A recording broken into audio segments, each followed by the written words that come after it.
welcome back to the Deep Dive. Okay, so you sent us a really interesting set of sources this time. It's basically a look back, a critique of Star Trek V, The Final Frontier. Yeah, and it's a film that, well, let's just say it often comes up as a bit of a low point, especially after that really strong run of films 2, 3, and 4. Right, that trilogy kind of set a new bar. Yeah. So what's our mission here with this review? What are we trying to get out of it for you, the listener? Well, the goal is to really understand why this specific review thinks the film failed.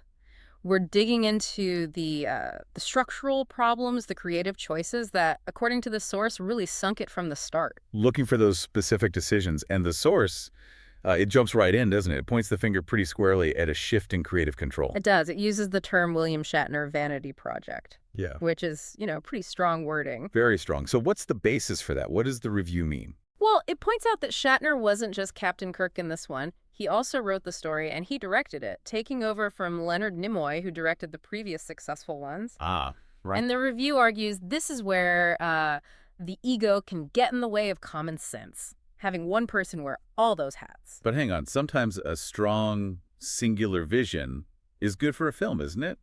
Where does this review draw the line? When does it become a quote-unquote vanity project?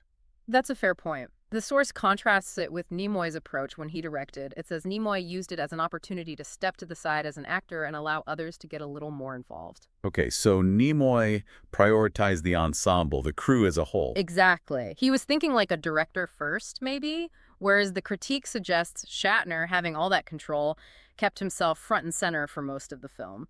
Right, I remember the review mentioning things like Kirk climbing a mountain, Kirk staging a rescue. Mm-hmm.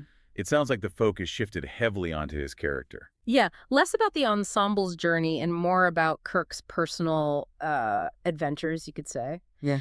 And the review implies Paramount maybe shouldn't have agreed to that setup. That letting the star have that much unchecked control was maybe not the best course of action. Pretty much. The argument is that the collective feel, the thing that made the earlier films work so well, started to break down. It became more about one person's vision or perhaps ego. Okay, so if the director is also the star and focused on themselves, what happens to everyone else? That seems like the next logical step in this critique. And it is. This leads us straight into how the plot was set up and what the review calls basically character assassination. Right, so the plot setup itself. The Enterprise is new, but it's already kind of falling apart. Yeah, that's the premise. It's on a shakedown run, it's barely functioning, repairs are happening, and most of the crew aren't even there. They're on shore leave. So right away, it feels a bit limited, maybe even a bit cheap. Kind of sets a tone, yeah. And this skeletal crew gets pulled into a hostage situation on Nimbus III. A renegade Vulcan named Sybok has grabbed some high-profile ambassadors. Okay, sounds like a classic Trek setup. It seems like it. But then Sybok outsmarts Kirk, takes over the Enterprise, and reveals his real plan, which wasn't about the hostages at all. What was it then? He wants the ship to go to the center of the galaxy to find God. Or, the supreme being. Wow, okay. That's ambitious, big scale. Huge scale. But the review argues that the way the story unfolds just tramples all over the characters we know and love. And this is where it gets nasty, you said. Character assassination. Yeah, the review's pretty brutal here. It says all the main characters went through these weird personality and character shifts. They became almost comedy characters. Ouch. That really risks alienating the audience, messing with characters they've known for decades. Hugely damaging. And the review singles out Scotty as the worst offender. Scotty, the miracle worker, the genius engineer who always saves the day. That's the one. But in this film, according to the source, he's basically turned into a daft old man. How so? Is there an example? Oh, yeah. The review mentions a specific moment, and it sounds unbelievable, where Scotty knocks himself unconscious because he walks into a low beam or something. He wasn't looking where he was going. No. Seriously. Yeah. That's not just comic relief. That feels insulting to the character. It's like the writer, Shatner in this case perhaps, just didn't know what to do with him beyond slapstick. It completely undermines his established competence. Takes the tick genius off the board with a clumsy accident. Wow. Yeah, it suggests a real lack of respect or maybe understanding of what made those supporting characters work. And it wasn't just Scotty, right? What about the others? Spock and McCoy are described as being underused to the point of being bystanders, just sort of there. And the review calls Uhura's scenes actually embarrassing. Embarrassing. Yikes. Combine that with dialogue described as having cheesy moments, and you've got an ensemble that feels completely off, not the crew we know. So the core group feels wrong, underutilized, or even actively undermined. That definitely sounds like a consequence of that vanity project idea. The focus is elsewhere. Precisely. The supporting cast, the pillars of the show, are sidelined or changed to fit this, well, Kirk-centric adventure and its specific plot needs. Which naturally brings us to the villain driving that plot, Sybok. His introduction alone raised eyebrows in the review, didn't it? Yeah, it's flagged immediately. Introducing him as Spock's never-before-mentioned half-brother felt like a desperate move to the reviewer. A bit out of nowhere. Totally. Described as rushed and convenient for the story, the source likens it to a soap opera storyline, suddenly discovering a long-lost relative to create drama. Okay, so the setup is shaky. What about Sybok himself? His powers? His main thing is this Vulcan mind power where he gets people to face their pain and then they're set free. And once they do this, they follow him around in a trance-like state. Huh.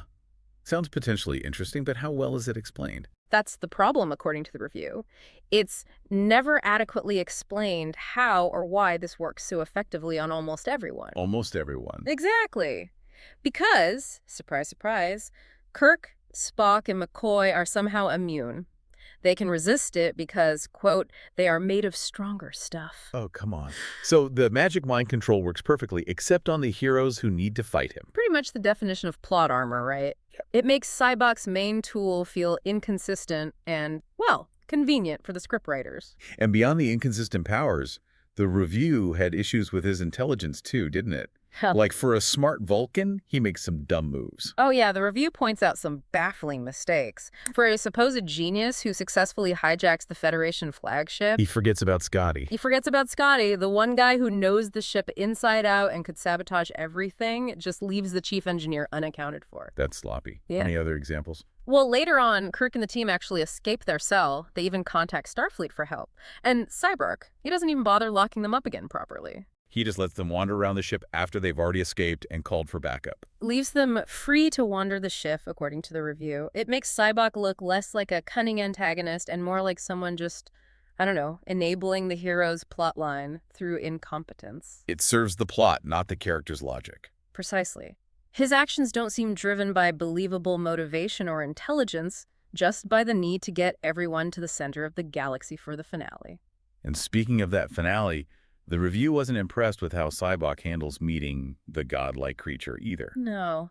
The ultimate irony, right? This supposedly brilliant Vulcan seeker who has dedicated himself to finding this being completely fails to see through it, even when the creature basically admits it's not God. So the big confrontation is resolved because the villain is just fooled easily. Essentially, yeah. It makes his whole quest, his whole motivation feel kind of empty if he can't even recognize the truth or the deception when it's right in front of him. It undercuts the entire dramatic arc. Okay, so weak villain, undermined characters, questionable directorial focus. It's painting a pretty bleak picture. It is, and this all feeds into a wider point the review makes about the franchise itself at that time. It calls Star Trek V a bit of a missed opportunity. Missed opportunity for what? Well, after the success of 2, 3, and 4, this was maybe a chance to really push the boat out creatively, to expand the Star Trek universe a little, introduce new ideas, new worlds, new species in a meaningful way. Instead of just going back to the same well. Kind of. The review notes that the films, not just this one, tend to be a bit guilty of that, focusing heavily on humans, Klingons, and Romulans. Right. There's this huge galaxy of species mentioned in the shows, but the movies often feel smaller in scope, focusing on those core dynamics. Exactly. Other species might pop up briefly, but they rarely feature in any meaningful way. And this film, despite its grand search for God premise, didn't really break that hold. It didn't expand the cinematic universe. So a failure not just on its own terms, but also in terms of pushing the franchise forward creatively. That's the argument. It felt like a step back, or at least sideways, when it could have been a leap forward. Which leads us to the review's final judgment. How does it sum it all up? It's pretty blunt. It says the film was poor when it released, it has not aged well at all, and the final piece of advice is simply avoid. Oof. No ambiguity there. None at all. A really clear thumbs down. Okay, so let's recap the main takeaways for you listening. According to this specific critique, The failure of Star Trek V boils down to, what, three main things? I'd say so. First, that idea of the vanity project, creative control, consolidated in the hands of the star, leading to skewed priorities and focus. Right. Second, the damage done to the beloved ensemble characters undermining their established personalities and skills, often for cheap laughs or convenience. Yeah, making Scotty clumsy, sidelining Spock and McCoy. And third, the antagonist, Sybok. Introduced awkwardly, inconsistent powers, and ultimately just not smart enough to be believable or threatening. Got it. So for you listening, when you see a big franchise entry stumble, maybe think about these points. Is the director serving the story or themselves? Are the core characters still feeling true? Is the villain compelling and logical? Exactly. These aren't unique problems to Star Trek V, sadly. You see echoes of these issues, maybe director ego, maybe character inconsistency, maybe neglecting the wider world pop up elsewhere when franchises lose their way. It's often about disrespecting the foundations. Which leaves us with a final thought, kind of building on that missed opportunity point the review made about expanding the universe. Yeah. If a massive billion-dollar franchise like Star Trek, even back then, felt creatively or maybe financially constrained to always circle back to just humans, Klingons, and Romulans in its films, does that put a built-in limit on the whole cinematic universe's potential? That's interesting. I mean, is the real final frontier that the movie struggled to cross not space, but the fear of deviating too far from the established bankable core elements? Was the ultimate issue less about one director's choices and more about a system perhaps unwilling to truly explore the strange new worlds it promises? That's a really provocative question. Maybe the biggest constraint wasn't the budget or the script, but the perceived need to stick to the familiar. Fascinating thought. Something for you to ponder. Thanks for diving deep with us again.